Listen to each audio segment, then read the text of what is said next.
Halo, selamat datang di Bicara Bandar episode yang ke-12 bersama saya Arga dari Creative Trader. Pada podcast ini kita akan melanjutkan dan mengakhiri pembahasan tentang IHSG di bulan Mei, di mana seperti kita ketahui bulan Mei dibuka dengan kejatuhan surprise back to work yang dihadirkan oleh investor asing di IHSG, di mana tiba-tiba IHSG dibanting 2 hari berturut-turut secara ekstrim, yang membuat kepanikan muncul, hal-hal menakutkan muncul, berita-berita dari luar negeri, dari luar kota, dari luar angkasa, semua dihubungkan dengan penurunan IHSG. Seperti itu, dan setelah itu kita tahu IHSG cenderung rebound, sesuai juga dengan pembahasan kami dalam podcast di bulan Mei ini, cenderung rebound. Dan kemarin di penutupan bulan Mei, IHSG ya bisa dibilang sudah hampir menghapus semua penurunannya di bulan Mei, kayak gitu. Dan menurut dari sini kita bisa belajar cukup banyak tentang apa aja sih sebenarnya yang benar-benar mempengaruhi IHSG, apa aja yang tidak. Dan juga saya akan memberikan sesuai janji saya di podcast 1-2 podcast sebelumnya, saya juga akan mencoba memberikan tips kita untuk menjaga mental kita untuk menghadapi permainan asing di IHSG. Karena pada akhirnya memang tidak bisa dipungkiri adalah asing mah bebas.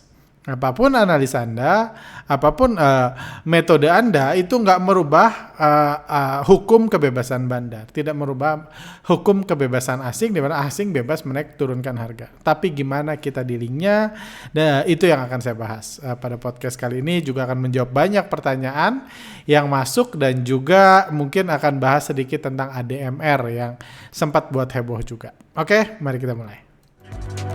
Kebebasan bandar dan hukum tertinggi, kita mungkin bisa nggak suka, cuma ya kita nggak punya suara apa-apa, karena memang bursa ini sepenuhnya dikendalikan oleh bandar. Oke, jadi yang akan kita bahas adalah tips jaga mental menghadapi permainan asing di IHSG. Karena ya sudah terbukti gitu, at any time, at any second, at any day, asing bisa membanting IHSG seperti yang terjadi di awal setelah libur bulan puasa kemarin. Habis libur bulan puasa, tiba-tiba aja asing jualan berapa 3 triliun, berapa triliun pada saat itu. Tiba-tiba aja semua saham blue chip ARB berjilid-jilid.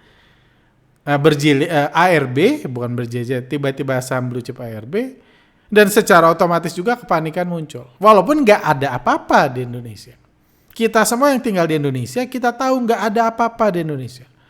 Ekonomi Indonesia nggak runtuh, nggak ada kebijakan luar biasa, nggak ada keributan politik, nggak ada apapun, nggak ada. Hanya orang baru back to work. Asing memutuskan untuk memberikan surprise. Dan karena nggak ada yang terjadi di Indonesia, jadi wajiblah para komentator saham itu mencari alasannya, mencari kambing hitamnya. Kayak gitu. Jadi kejadiannya sudah terjadi, tinggal dicari kambing hitamnya. Dan enaknya di bursa saham, kambing hitam itu nggak bisa berontak dikasih tahu. Kayak gitu. Kalau IHSG udah dibanting, asing menjatuhkan, itu fakta yang tidak bisa diganggu gugat. Asing jualan berapa triliun, itu fakta yang membuat IHSG jatuh. Saham-saham yang dibandari itu ARB, itu udah fakta. Itu nggak bisa diganggu gugat. Cuma tinggal cari alasannya kan. Alasan yang banyak diangkat adalah kenaikan suku bunga Amerika. Sebenarnya ada banyak alasan yang bisa diambil. Kalau nggak di Amerika, bisa ngangkat alasan krisis di Sri Lanka, atau inflasi atau kenaikan harga sembako di Jerman. Atau baru-baru ini saya dengar juga bisa kita angkat berita tentang krisis di Argentina. Banyak kan. Ini namanya kambing hitam, namanya juga buat disalah-salahin aja, tidak mempengaruhi. Kayak gitu. Dan tapi terlepas dari itu, setelah IHSG turun, jatuhnya ekstrim, reboundnya pun ekstrim. Bulan Mei ditutup dengan IHSG yang udah hampir sama dengan pembukaan bulan Mei. Ketika awal sekali libur lebaran di sini dibanting, sekarang udah di sini. Foreign flow-nya juga nggak jauh. Seperti itu. Jadi itu realitanya. Kenaikan IHSG, jadi itu asingnya masuk, IHSG balik. Seperti itu. Dan Dan kenaikan IHSG terakhir hari Jumat kemarin juga diwarnai dengan aksi menarik di mana ada inflow luar biasa di ADMR, di mana saham ini, saham yang baru IPO awal tahun ini, itu kan udah naik luar biasa. Dia masuk MSCI, indeks MSCI.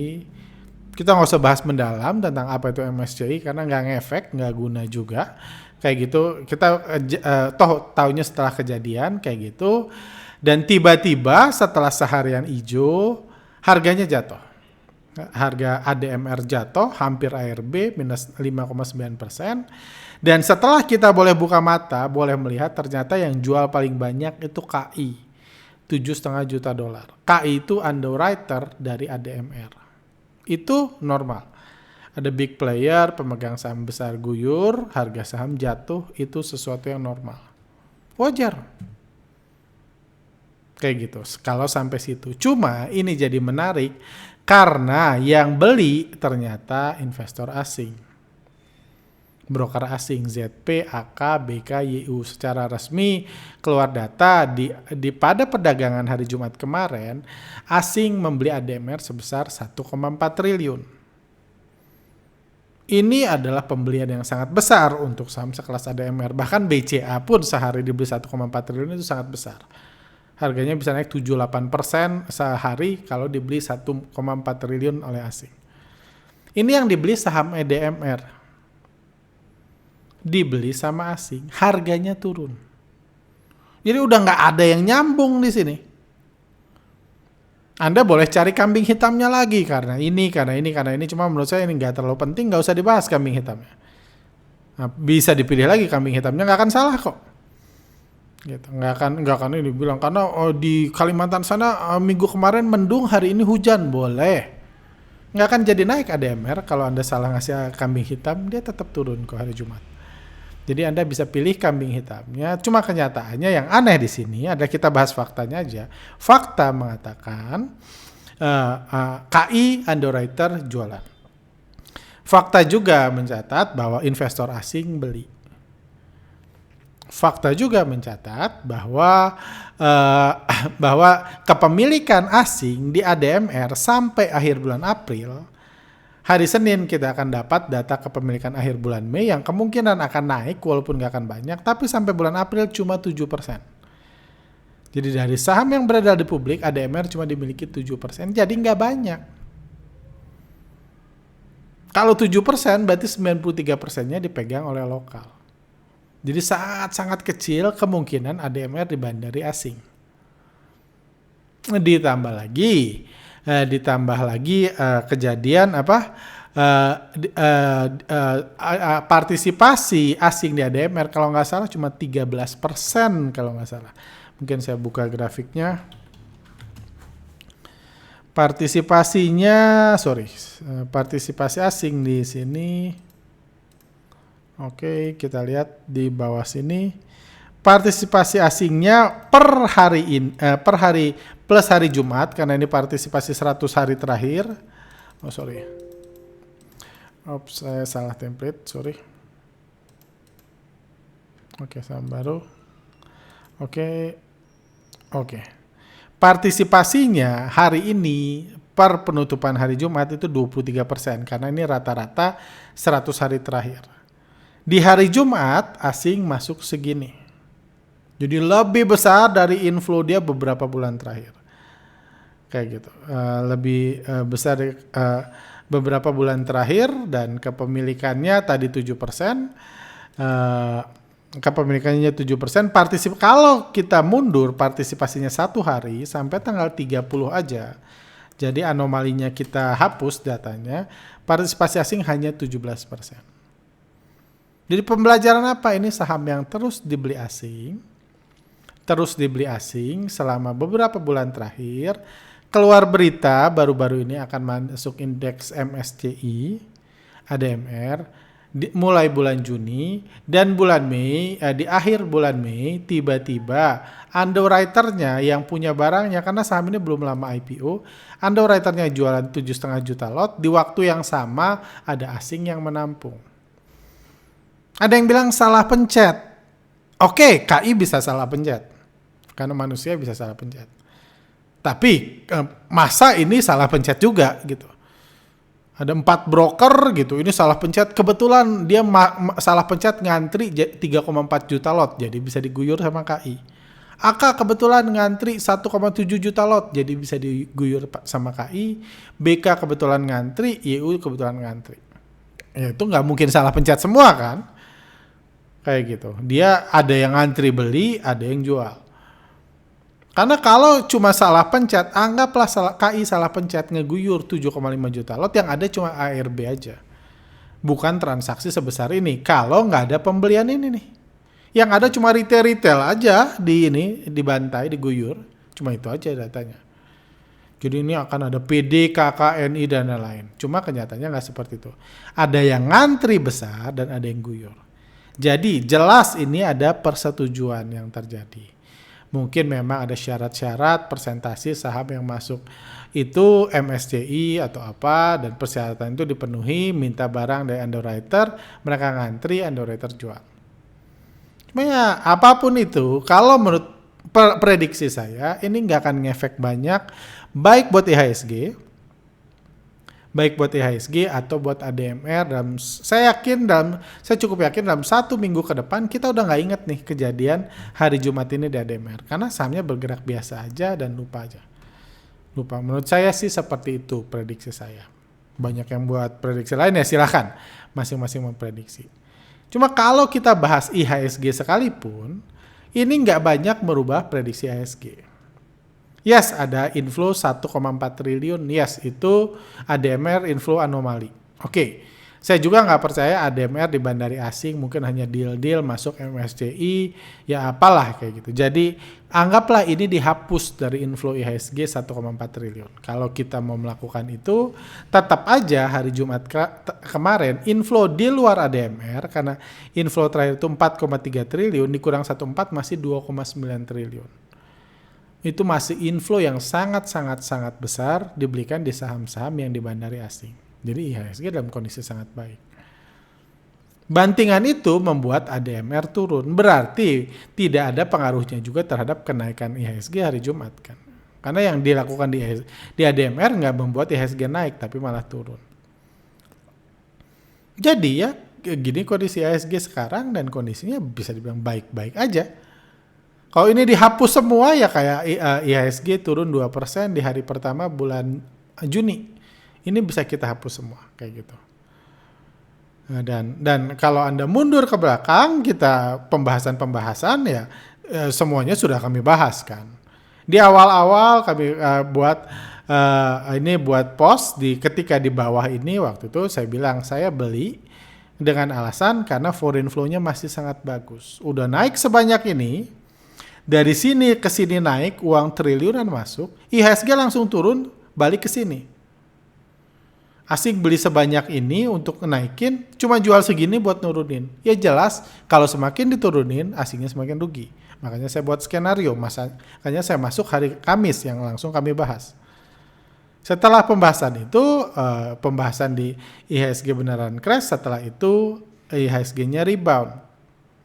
Ini podcast terakhir yang kami rilis mengenal elit penggerak IHSG. Di situ saya menjelaskan informasi-informasi tentang siapa yang menggerakkan IHSG, gimana IHSG bergerak. Kayak gitu. IHSG-nya naik dan rebound dan sesuai prediksi.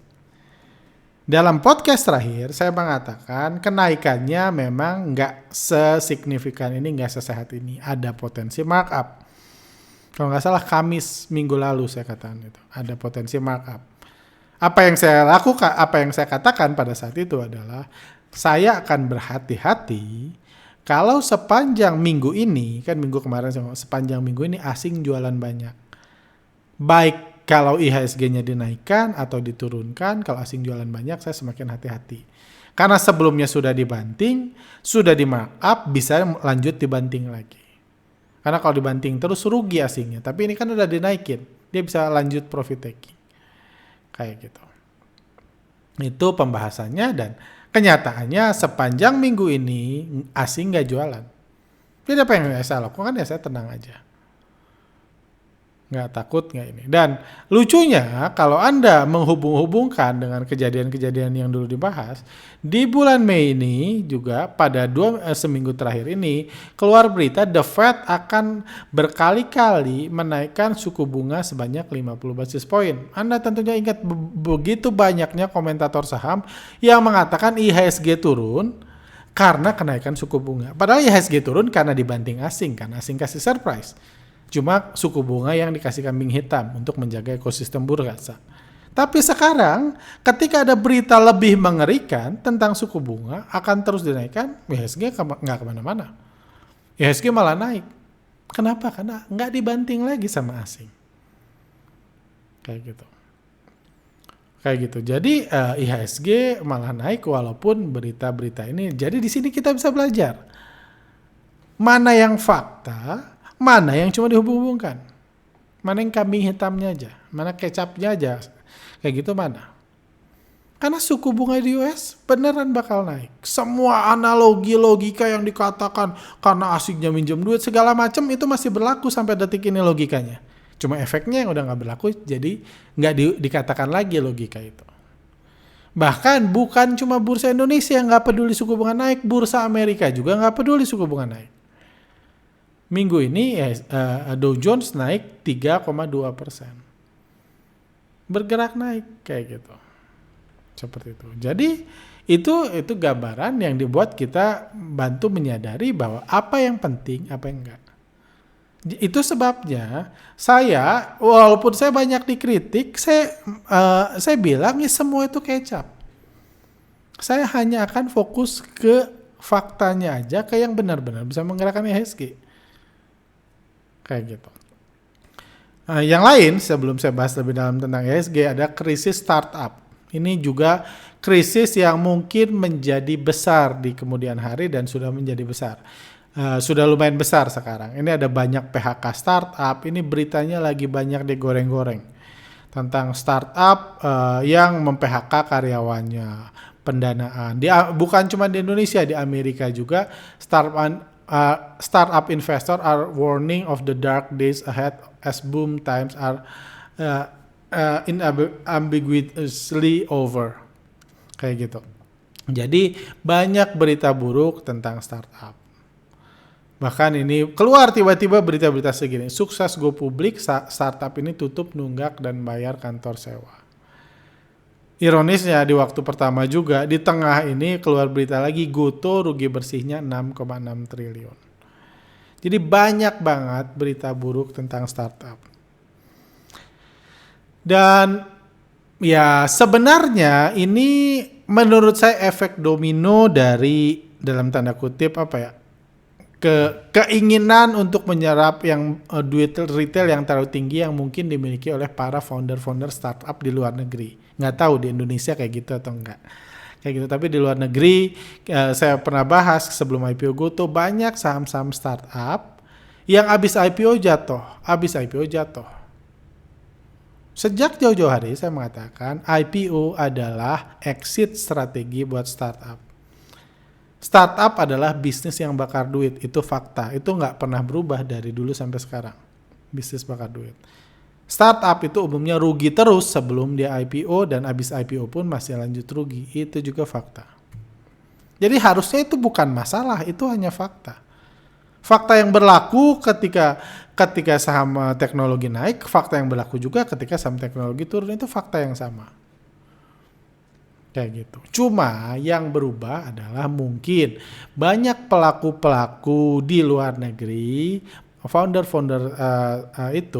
startup di luar negeri benar-benar nggak sabar jadi orang kaya mendadak saat IPO, dia langsung ngeguyur, sahamnya langsung jatuh.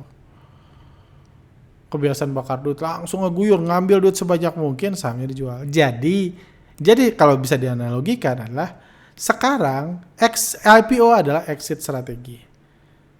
Mereka adalah bisnis yang berkontribusi buat masyarakat dengan ngasih promo, ngasih cashback, dan lain-lain. Dia ngasih duit ke masyarakat.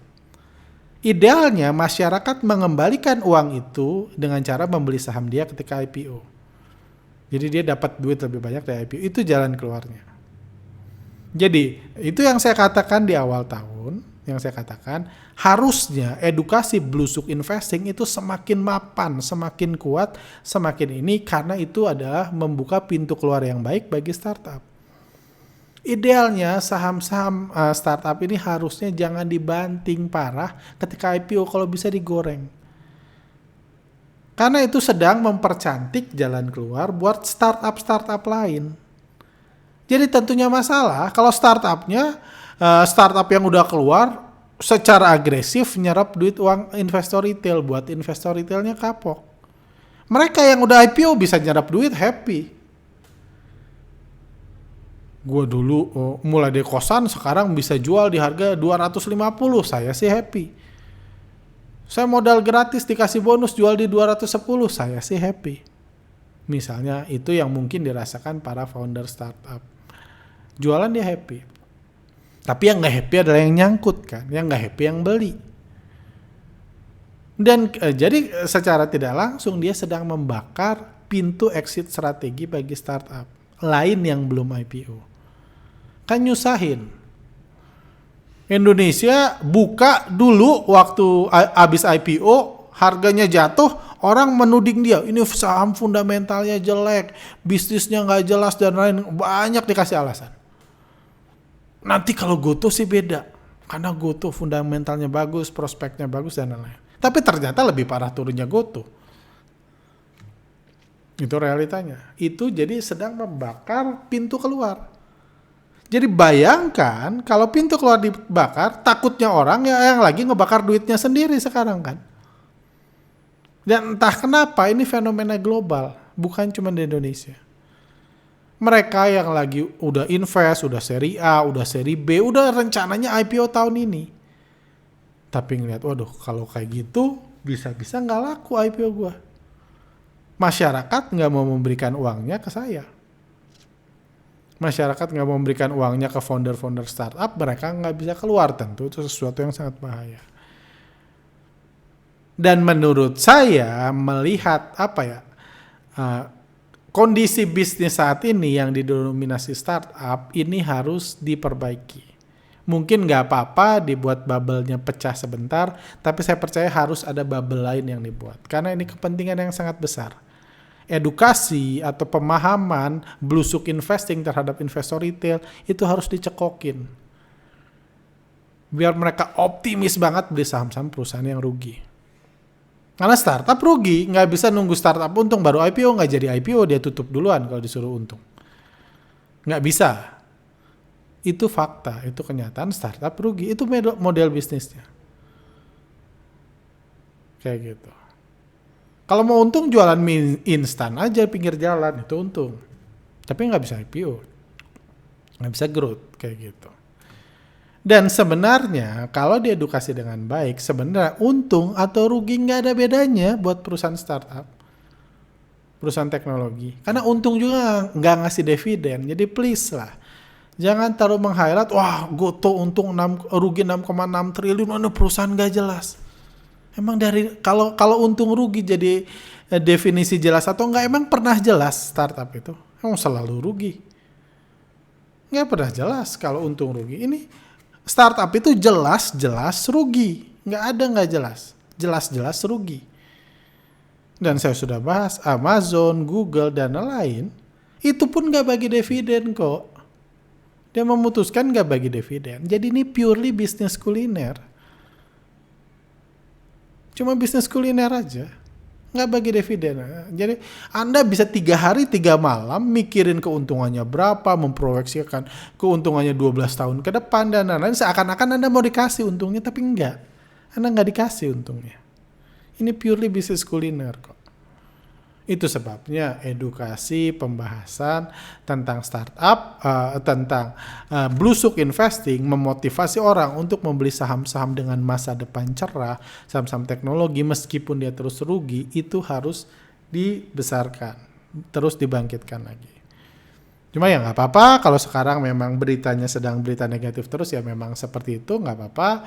Biar jatuh dulu, biar ada opportunity dulu, biar itu nanti rebound lagi. Jadi saya sih masih ini, tapi ya ini saya lagi ngomong kondisi per startupan dan ini. Cuma ya tentunya kalau di Indonesia butuh ada kebangkitan dari Buka dan Goto. Dan saya dengar beberapa startup yang niatnya IPO tahun ini pun diundur.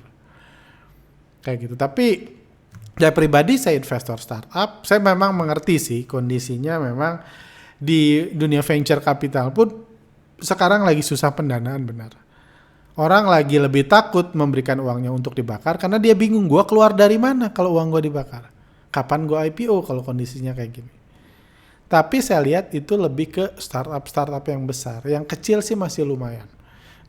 Startup yang saya invest baru-baru ini dapat pendanaan jadi ya salah satu dari 5 founder startup paling terkenal di Indonesia. Mungkin dalam beberapa bulan ke depan doakan aja 2 founder startup paling terkenal di Indonesia, saya nggak usah sebut brandnya lah ya. Kan 1 dari 5, mungkin 2 lagi akan join juga. Jadi investor. Jadi mereka masih agresif mengejar startup. Yang saya lihat ya, saya nggak punya data buat semua, tapi untuk mengejar startup yang punya prospek jelas, yang mungkin bakar duitnya nggak terlalu menentukan pertumbuhan, dan masih jauh ke IPO, mereka masih hunting. Tapi yang udah dekat-dekat ke IPO itu kan udah bingung kan, ngapain saya bakar duit lagi, udah dikenal, ini waktunya harusnya exit. Cuman pintu exitnya dibakar. Jadi itu masalah yang terjadi, ya doakan saja supaya semakin segera pulih. Dan ini juga menarik di mana podcast sebelumnya saya bahas IPO startup tanggal 18 Mei itu keluar berita Goto dihubung-hubungkan dengan Jiwasraya.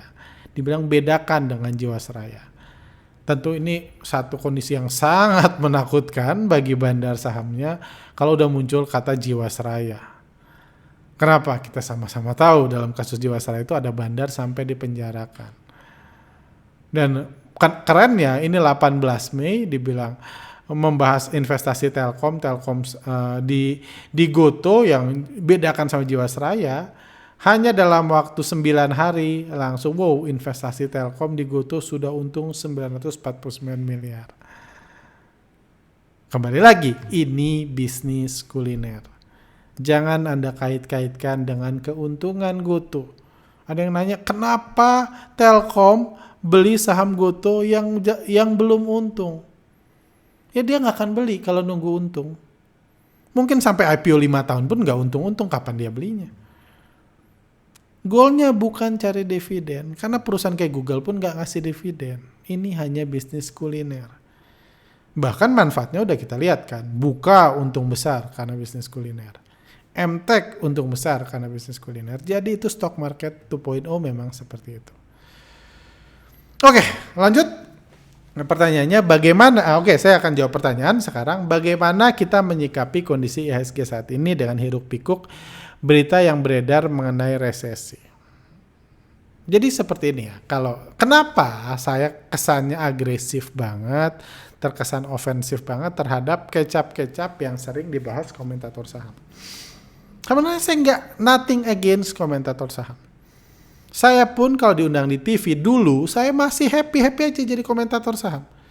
Mengarang indah di TV. Kenapa Adaro naik? Saya nggak bilang, bandar mah bebas. Asing belanja nggak? Saya ngecap bilang, pertumbuhan labanya bagus, IPS-nya bagus, asetnya meningkat, potensi batubara naik. Saya milih ngomong kecap-kecapnya aja. Sekarang saya udah malas, makanya nggak pernah diundang lagi. Tapi dulu saya ngomong kok, saya akuin.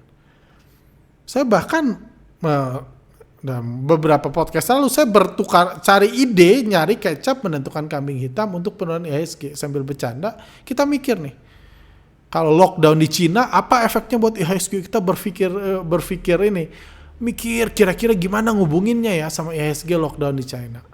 Kayak gitu, nyari kambing hitam. Jadi kalau tugas Anda, kerjaan Anda adalah komentator saham, lakukan itu semua. Pikirin hutang negara lain. Pikirin kenaikan harga sembako di Jerman. Pikirin krisis di Sri Lanka. Kalau nggak dipikirin, at least Anda harus tahu. Jadi Anda punya senjata, punya kambing hitam, kalau sehari misalnya IHSG naik atau turun. Cuman itu untuk profesi komentator saham. Saya di sini buat podcast dengan harapan ditontonnya sama traders, sama investor. Dan sebagai trader atau investor, Anda butuh acuan yang real, yang jelas berpengaruh. Kalau Anda mikirin resesi, itu nggak berpengaruh sama harga saham. Jadi Anda bingung bereaksinya kan?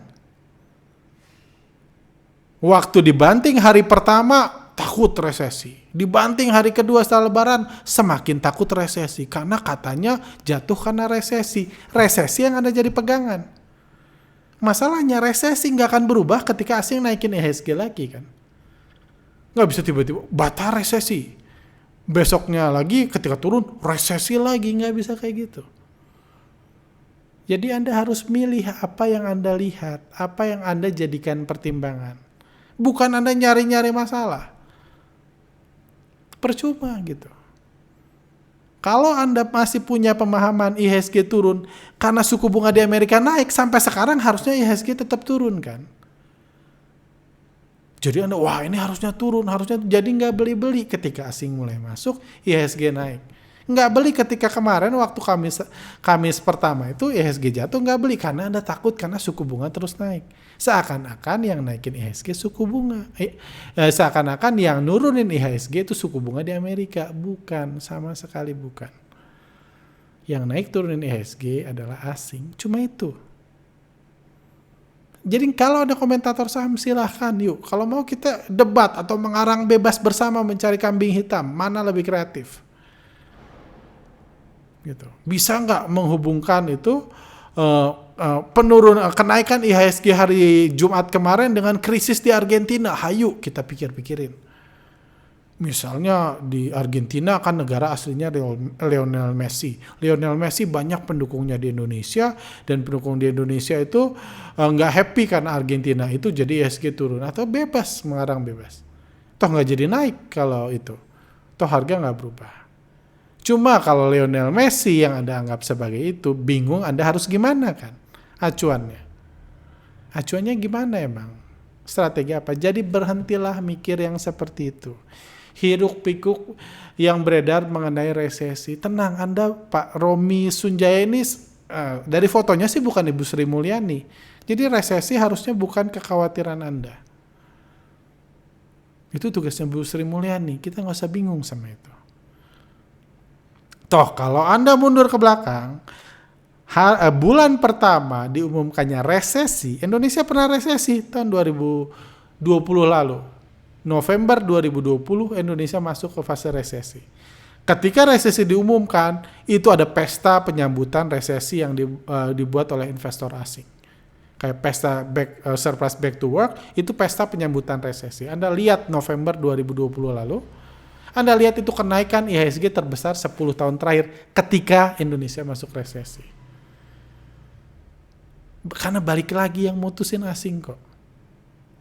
Jadi Anda nggak usah bingung sama hal-hal yang ini kalau Anda bukan mau jadi komentator saham. Tapi kalau Anda memang hobinya debat, hobinya menghubung-hubungkan, dan lain-lain ya silahkan. Itu sama kayak Anda main bola, hobinya debat sepak bola, itu dua hal yang berbeda. Kalau Anda mau menang ya cetak gol kayak gitu. Mendebatkan strategi dan lain nggak menentukan apa-apa. Jadi saran saya itu nggak usah pusingkan yang lain, fokus ke asing. Karena asing, ngikutin asing aja udah susah. Kayak gitu, kita bisa bahas di sini misalnya. Saya tadi belum bahaskan tentang kondisi IHSG. Yang saya bilang. Karena seperti saya bilang, karena pada akhirnya asing mah bebas yang saya katakan. Sebelum Lebaran, saya sendiri yang mengatakan, saya akui, saya mengatakan sebelum Lebaran bahwa saya nggak khawatir sama sekali IHSG akan bakar lahan. Kenapa? Karena asing masih ngumpulin barangnya. Saya nggak khawatir sama sekali. Tapi ketidakkhawatiran saya tidak membuat kebebasan asing berakhir kan. Bahkan analisa foreign flow tidak membatasi kebebasan asing. Analisa foreign flow hanya mengajarkan kita mengikuti. Ketika asing belanja kita beli, ketika asing jualan kita jual. Saya bahas, asing jualan luar biasa di hari pertama, pagi-pagi udah 1 triliun. Jadi saya jual sebagian. Saya panik nggak? Nggak panik, tetap. Kenapa? Karena saya pakai data asing. Pakai data asing, bukan pakai data resesi. Data yang real, benar-benar duit masuk. Kalau data resesi bingung kan. Pertumbuhan neraca perdagangan, seakan-akan Anda pengen jadi Sri Mulyani yang gitu diukur, padahal Anda cuma mau jual beli saham. Kalau karena asing jualnya sedikit, saya nggak khawatir. Saya berkali-kali dia bilang, saya tidak khawatir. Walaupun tidak khawatir bukan berarti tidak boleh jualan. Saya profit taking kok, masa profit taking harus khawatir dulu? Ketika jatuh, karena saya tidak khawatir, saya langsung ngincar pengen beli. Itu yang saya katakan sejak di minggu pertama kejatuhan IHSG di bulan Mei. Saya heboh nyari peluang, ini kesempatan, ini kondisi IHSG terbaik selama beberapa hari terakhir. Itu yang saya katakan ketika IHSG dibanting. Asing jualan iya, IHSG jatuh iya, tapi saya tidak khawatir karena saya berpegang pada data yang fix. Yang jelas, yang saya bisa kendalikan, yang saya bisa lihat. Kayak gitu. Yang prosesnya ada, itu caranya. Anda harus punya data. Ketika naik, Anda perhatikan saya nggak ribut kok. Nggak bilang ini paling menaik, dan ini menurut saya itu normal-normal aja.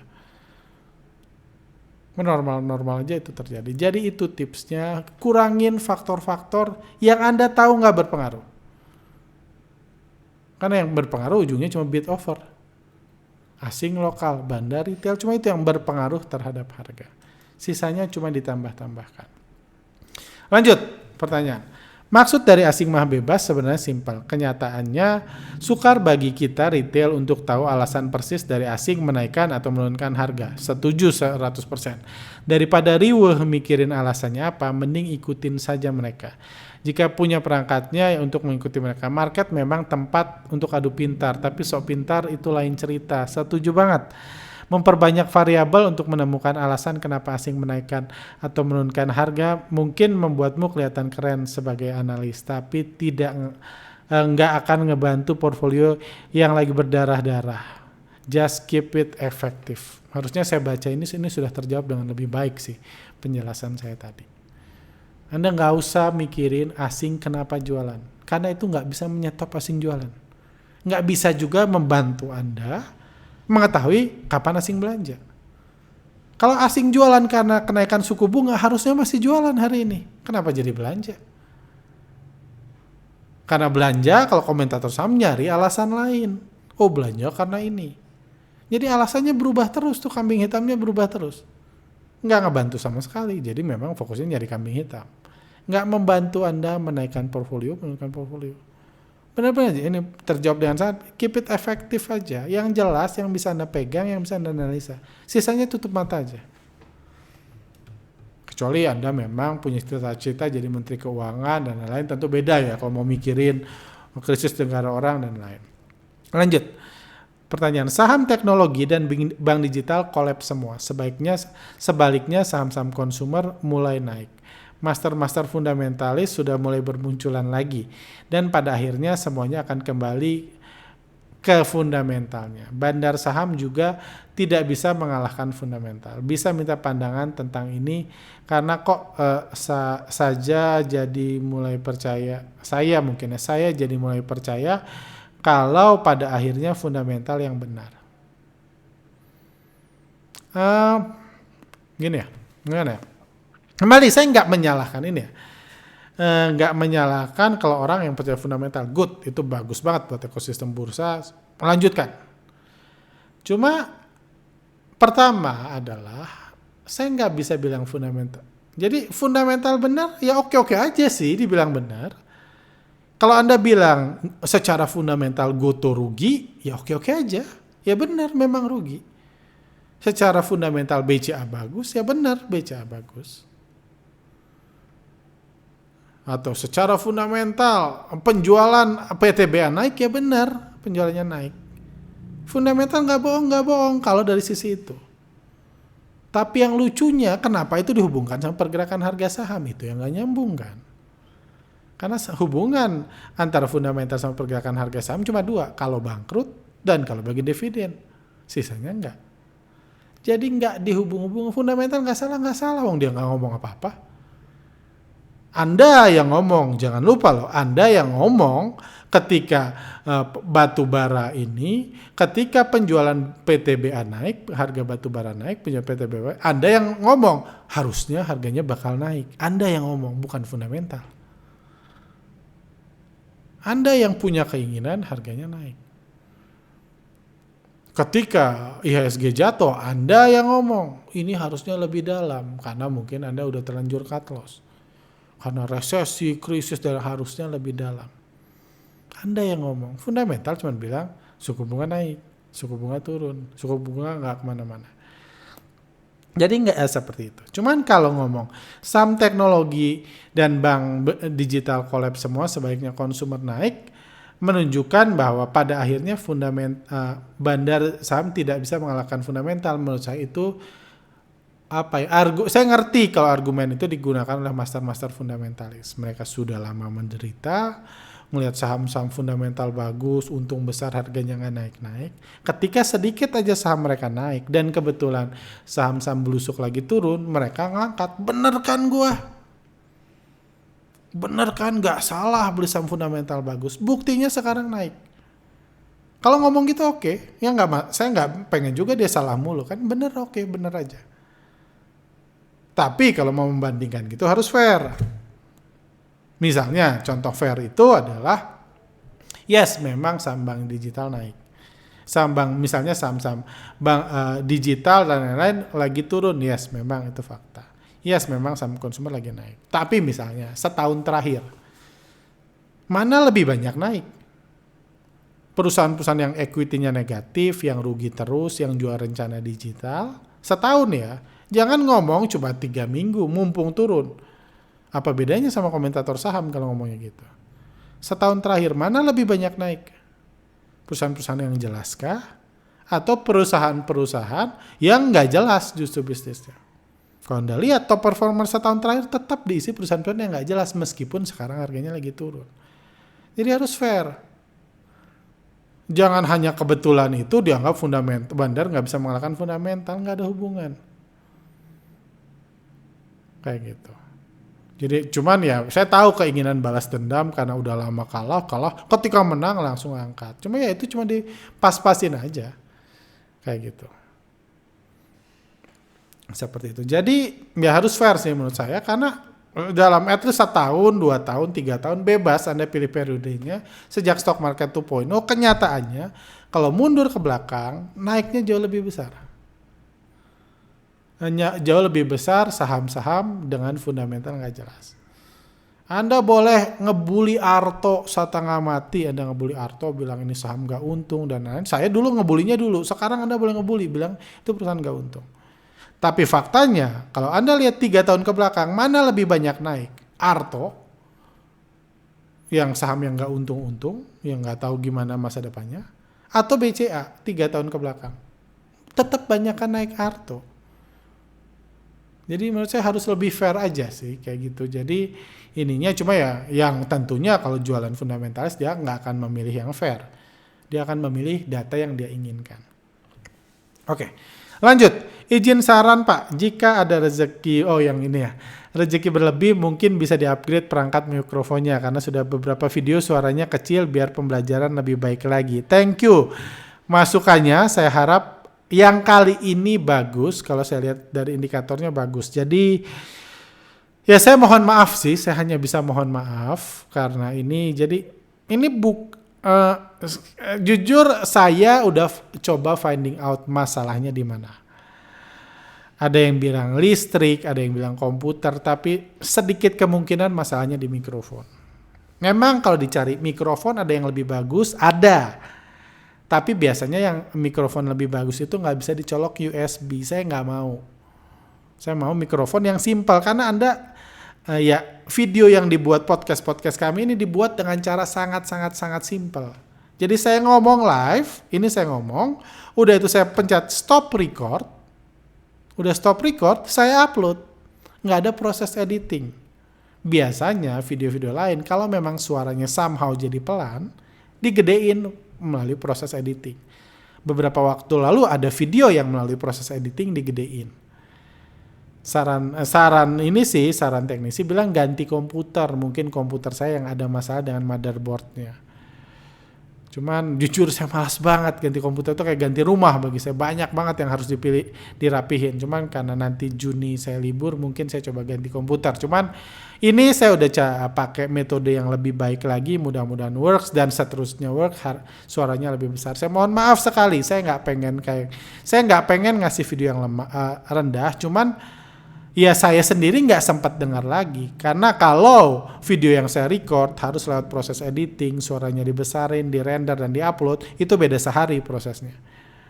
Nguploadnya. Saya lebih prefer ya, mohon maaf Anda berkorban dikit, mungkin harus pakai earphone dan lain-lain, sambil kami coba perbaiki, tapi bisa langsung diupload, nggak beda sehari. Lanjut. Setahun lalu IHSG naik turunnya teratur. Kenapa tahun ini naik turunnya kayak saham blusuk ya Pak? Sebenarnya bukan kayak saham blusuk ya, cuman ini aja ada surprise back to work. Di sini sih rapi-rapi aja ya. Ini memang surprise anomali yang aneh banget, cuma ya sudah. Kayak gitu, aneh ya terima aja, karena asing mah bebas. Cuma ya at least kalau kita melihat inflow-nya besar, nggak panik, nggak mikir yang aneh-aneh, yang nggak penting, kesusahan di negara orang kita nggak pikir, kita bisa bereaksi dengan baik kok dalam keanehan pun. Nggak panik, bisa jual duluan atau average down di sini, beli di bawah bisa. Sudah terbukti juga. Apakah perusahaan startup yang belakangan PHK karyawannya masih punya peluang untuk ikut di bursa saham? Peluang sih akan diusahakan sebisa mungkin ya, itu pasti. Pasti kumpulan para founder-founder startup besar itu pasti setengah, karena dia nggak punya exit lain. Uang sebanyak itu sudah dibakar. Ingat, uang yang sudah dibakar ya udah kan. Nggak bisa balik lagi uang yang sudah dibakar. Pintu keluarnya cuma IPO atau akuisisi. Cuma ada perusahaan-perusahaan yang udah terlalu besar untuk diakuisisi. Nggak ada juga yang mau akuisisi. Perusahaan sebesar itu dan seunik itu. Jadi exitnya ya cuma IPO. Jadi akan IPO, pasti IPO. Cuma saya dengar sih beberapa ditunda. Kayak gitu. Yang nggak punya backing kuat itu ditunda karena ya kenyataan IPO yang memang lagi jelek, tapi saya percaya akan rebound lagi. Lanjut, harga saham supply demand setuju, tapi big fund kalau belum tentu bandar, jadi tidak perlu menghamba. Ya nggak apa-apa sih. Ya, dulu saya buat video di Instagram yang dihapus, bedanya big player dengan bandar. Bandar adalah yang mengatur harga, big player adalah yang punya duit banyak aja. Nggak semua yang punya duit banyak ngatur harga. Sementara bandar yang ngatur harga. Memang untuk ngatur harga harus punya duit banyak, harus punya saham banyak. Jadi beda. Nggak perlu menghamba, nggak ada yang menghamba. Ya saya nggak tahu yang menghamba itu maksudnya apa ya. Karena misalnya asing, saya bingung yang dianggap menghamba ke asing itu mana? Yang ngikutin asing atau yang membahagiakan asing? Yang mana yang menghamba? Yang memfasilitasi asing menjadi tuan rumah yang baik. Anda pilih aja mana yang menghamba. Kalau saya, aktivitas saya ngikutin asing, nggak disukai oleh asing. Karena saya pengen profit bareng dia. Asingnya lebih suka investor lokal yang membahagiakan asing. Kalau di bawah disuruh cut loss, dia cut loss. Nanti udah dinaikin di atas asing profit taking, kita beli sahamnya. Itu ya bagi saya sih, itu yang lebih menghamba. Cuma bebas. Bagaimana ciri saham yang diakumulasi setelah bandarnya selesai jualan? Ya nggak ada cirinya, ya akumulasi aja. Bandarnya jualan, udah itu akumulasi, ya akumulasi aja. Ini pertanyaan gini sering muncul di workshop. Pertanyaan yang sebenarnya obvious banget. Kayak gimana mengetahui saham yang sebelumnya terus belok kanan, dia belok kiri. Gimana mengetahui? Ya tunggu aja belok kiri. Jadi Anda nggak usah bergerak duluan, karena goal Anda mau ngikutin bandar, follow the giant. Kalau Anda pengen akumulasi duluan baru bandar akumulasi, berarti Anda bukan follow the giant, giant follow me. Kita minta bandar ngikutin saya. Karena saya mau duluan. Bandar masih jualan, saya beli, tapi kita berharap setelahnya bandar masih beli. Itu metode yang lebih susah untuk cari untung di asing. Lanjut. Wah, udah 49 menit. Saya percepat. Bang, cerita dong pengalaman panik and cut loss, kena mental and mental recovery way-nya dong. Dari Pak Adi. Ini yang saya janji jawab. Jadi saya udah buatkan. Saya mikir-mikir nih, kapan terakhir panik karena IHSG? Panik karena IHSG, saya mikir-mikir, saya lihat-lihat recordnya, ternyata saya menemukan mungkin terakhir saya panik besar dan cut loss lumayan banyak dari sisi rupiah, itu terjadi di bulan Januari 2011 lalu.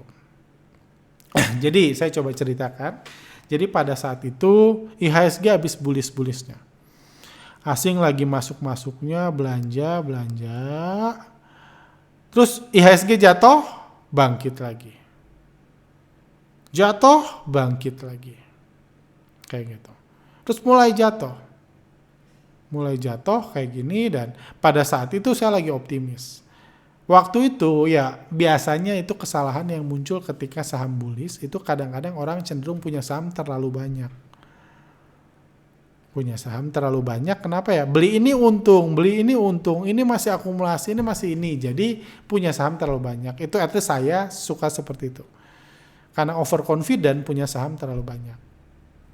Dan saya juga kadang-kadang buat analisa, maksudnya menganalisa, wah saham ini bagus kalau di harga segini. Misalnya di minus 3%, saham ini bagus. Saya pasang bid di minus 3%. Di minus 3% saham ini bagus, di minus 4% ini bagus. Jadi saya pasang antrian banyak, nawar, berharap berharap laku. Pada hari ini, seingat saya banyak masang antrian, dan tiba-tiba sore-sore antrian saya done semua. Karena IHSG-nya lagi turun. Jadi saya yang tadinya mungkin 80-90% saham, 10-20% cash, jadi margin. Secara nggak sengaja, cuma iseng aja, karena pada saat itu asing lagi masuk lagi nih. Kan asing lagi masuk kan. Saya punya saham banyak, saya berharap masih masuk terus, tiba-tiba asingnya jual, jadi margin, jadi beli margin. Saya happy-happy aja. Udah nggak apa-apa, mudah-mudahan besok naik. Tiba-tiba sama seperti setelah libur lebaran kemarin, muncul surprise.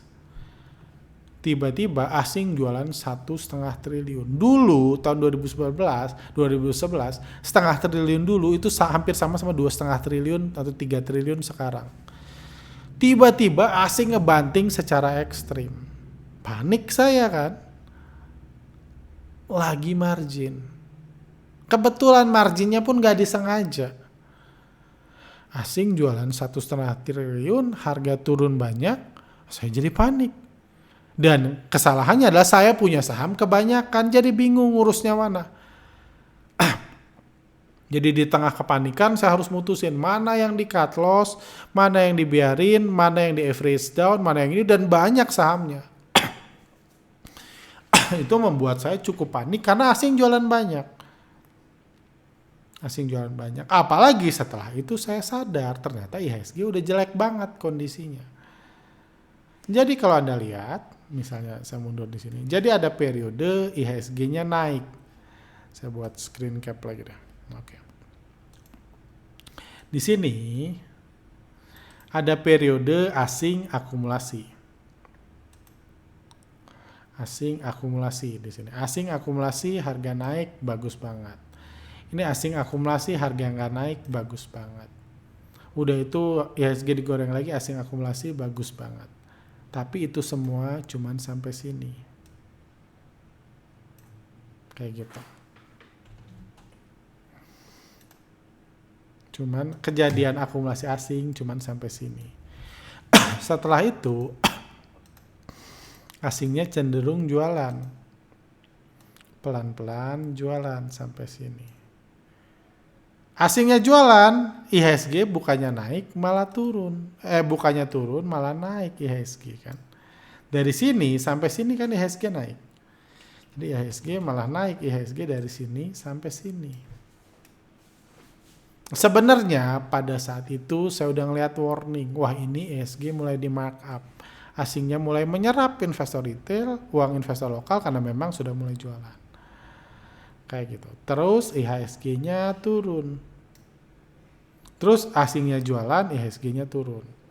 Pada saat itu saya udah oke deh. Mungkin IHSG sudah mau dibanting. Keluarlah saya. Nggak neko-neko keluar. Keluar saya di sini. Sorry. Saya keluar pada saat itu.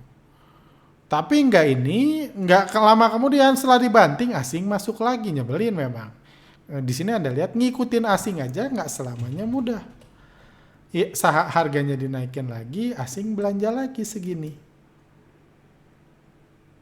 Naik lagi. Udah itu turun lagi. Turun lagi, asing jualan lagi segini. Terus IHSG naik lagi. IHSG naik lagi. IHSG naik lagi, asing belanja segini. Kayak gitu.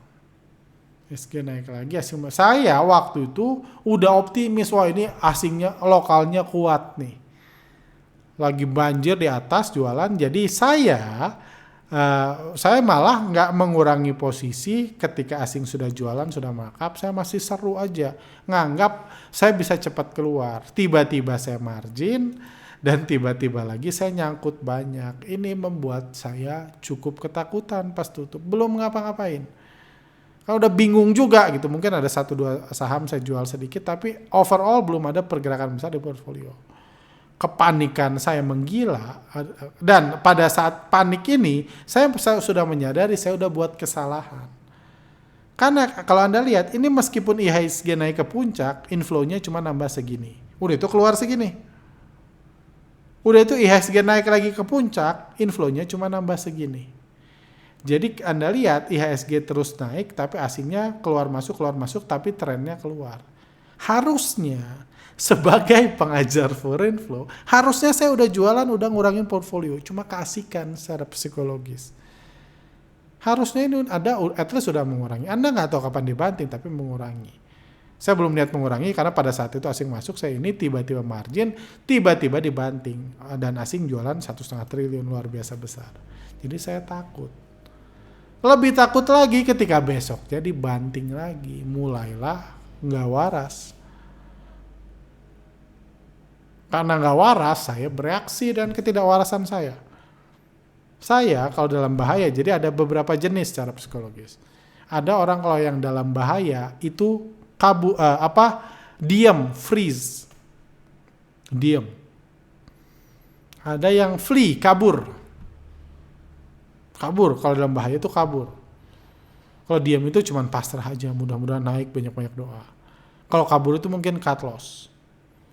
Cut loss menyelamatkan diri. Ada yang fight, itu yang kadang-kadang lebih bahaya lagi. Kalau fight itu artinya apa? Gue udah nyangkut, udah rugi banyak, jual mobil, beliin. Anda bertarung, melawan.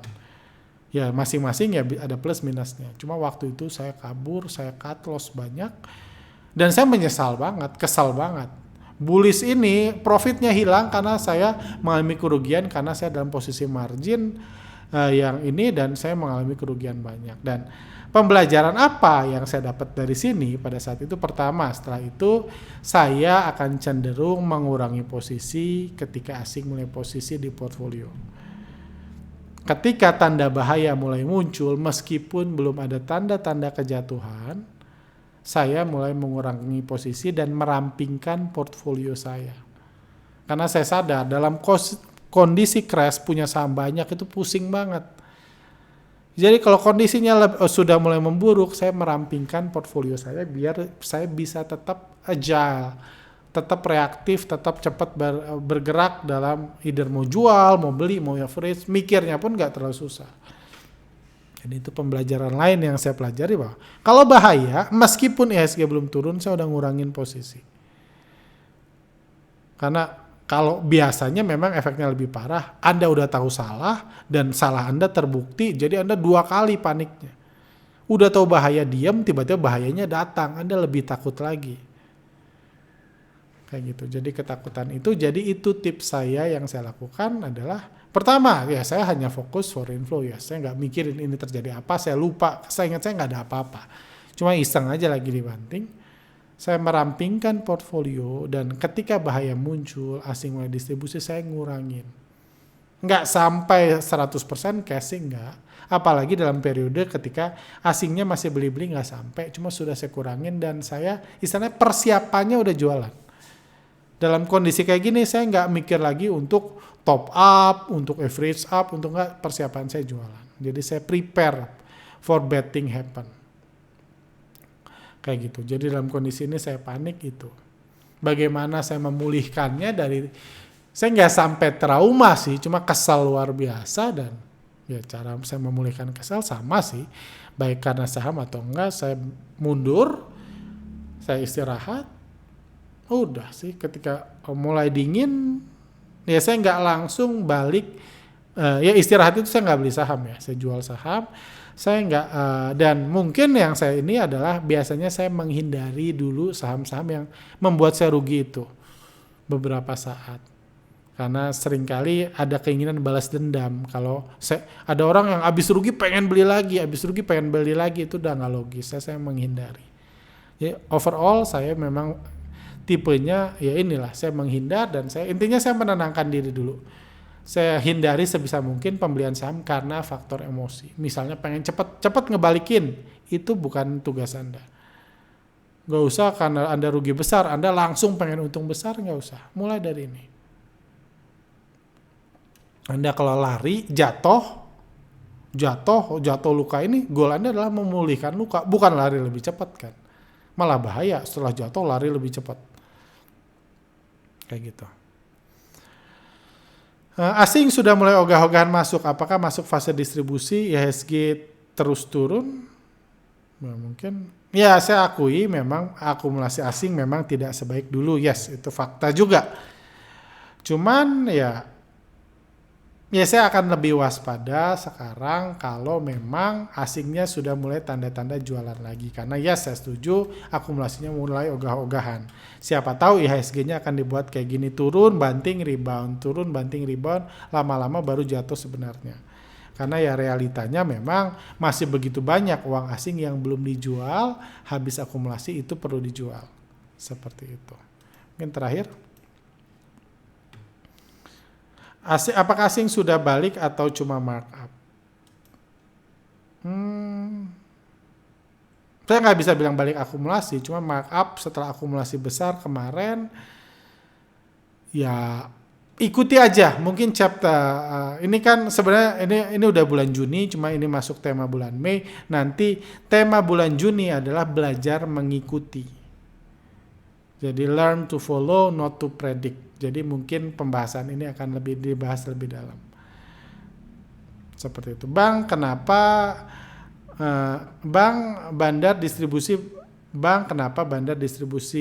mau padahal mau terima dividen besar di PTBA. Bandar mah bebas. Cuma hati-hati aja. Kalau ada dividen besar tapi bandarnya terlihat distribusi. Kalau memang Anda mengetahui PTBA ini distribusi, hati-hati aja. Seperti itu. Apakah IHSG akan dibanting lagi? Jangan, saya masih punya banyak saham. Pak Arga, jadi liburan kalau jadi tanggal berapa?